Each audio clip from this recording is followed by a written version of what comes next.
आज के इस वीडियो में आपका स्वागत है। और आज हम फैक्ट के शेयर का एनालिसिस करने वाले हैं।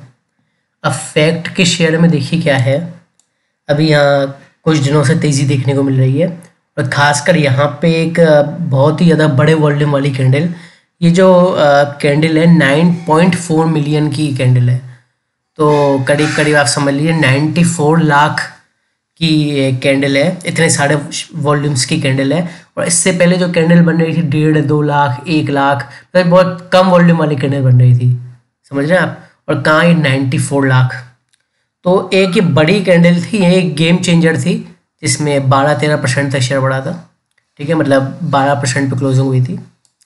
तो इस कैंडल के बाद ये मेंटेन करे हुए है प्राइस को यहाँ पे, लेकिन प्राइस को तो मेंटेन करा हुआ है, लेकिन अब यहाँ पे ये है कि इतनी बड़ी कैंडल बनी है तो प्राइस जाहिर सी बात है थोड़ा ओवरबॉट हो गया होगा। देखो जरा ओवरबॉट हुआ है, वेट अ मिनट पहले देख लो जरा। हाँ देखो ओवरबॉट हो गया था प्राइस थोड़ा, इसका RSI तब 72.61 पे था। तो कहने का मतलब ये है जो इतनी बड़ी एक कैंडल बनी थी हाई वॉल्यूम वाली, इसकी वजह से शेयर थोड़ा ओवरबॉट हो गया था और यहाँ पे थोड़ा कम इंटरेस्ट देखने को मिला है, ठीक है। अब यहाँ पे कम इंटरेस्ट देखने को तो मिला है, लेकिन यहाँ एक चीज़ नोटिस करने वाली है।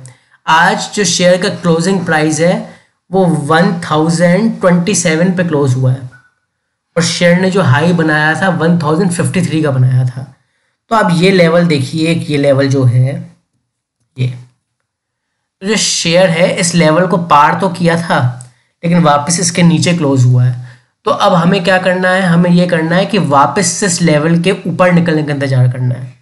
और अगर शेयर इस लेवल के ऊपर निकलता है, उसके वॉल्यूम अच्छे होते हैं और सस्टेन भी करता है, तो इसमें हमें फर्दर तेज़ी देखने को मिल सकती है। भले ये शेयर ओवरबॉट हो फिर भी फर्दर तेज़ी देखने को मिल सकती है, लेकिन ये है थोड़ी कैंडल इस हिसाब से बननी चाहिए, फेवरेबल कैंडल बननी चाहिए। मतलब मेरे कहने का मतलब ये है, फेवरेबल कैंडल से मेरा मतलब ये है ऐसी कैंडल नहीं बननी चाहिए कि मतलब सस्टेन नहीं कर पाए इस लेवल के ऊपर, या फिर इस तरह सस्टेन नहीं कर पाए, इस तरीके की नहीं।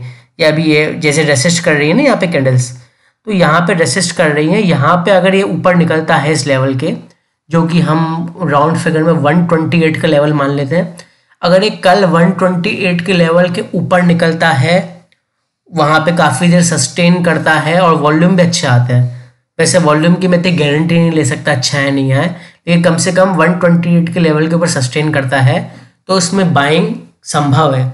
सबसे बड़ी चीज़ ये, अगर ये 128 के लेवल के ऊपर निकलता सस्टेन करता है, उसका अगला लेवल ये हो सकता है, ये कहीं इन कैंडल्स का हाई 1125 1126, मतलब करीब करीब 100 पॉइंट करीब आप समझ लीजिए, 100 पॉइंट या 100 पॉइंट से 2-3 रुपये कम, तो ये 100 पॉइंट ऊपर बढ़ सकता है, ठीक है। सबसे पहली चीज़ तो ये। इसके अलावा आप देखिए 9 का EMA, 9 दोनों का एक्सपोनेंशियल मूविंग एवरेज और 20 का EMA, यहाँ पे क्रॉस ओवर बनाना है, ठीक है।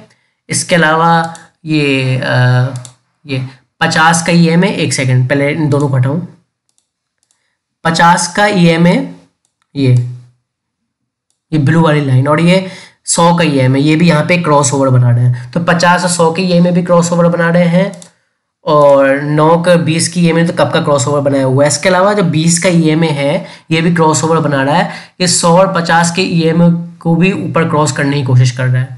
तो आप देखिए, खैर 200 का तो ये है, तो आप देखिए सारे EMA हैं 9 का 20 का 50 का 100 का EMA एक दूसरे को ऊपर की तरफ कट कर रहे हैं, तो ये एक बुलिश संकेत तो है, लेकिन ये EMA के क्रॉस ओवर थोड़े पहले बन चुके हैं, तो ये भी ध्यान देने वाली बात है। तो आपको करना क्या है, 128 के लेवल के ऊपर कुल मिला के 128 के लेवल के ऊपर आप वॉच आउट करिए कि सस्टेन कर रहा है।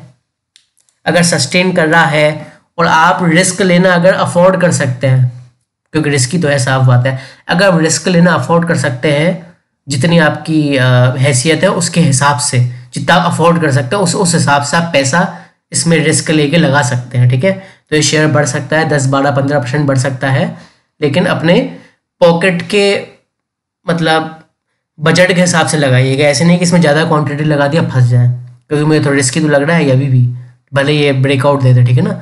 तो आप अपने बजट के हिसाब से, अपने उसके हिसाब से जितना अफोर्ड कर सकते हैं आप उस हिसाब से लगाइए, वॉच आउट कर सकते हैं। अगर बढ़ा तो आपको फ़ायदा देगा, ठीक है। आज के इस वीडियो में इतना था, थैंक यू।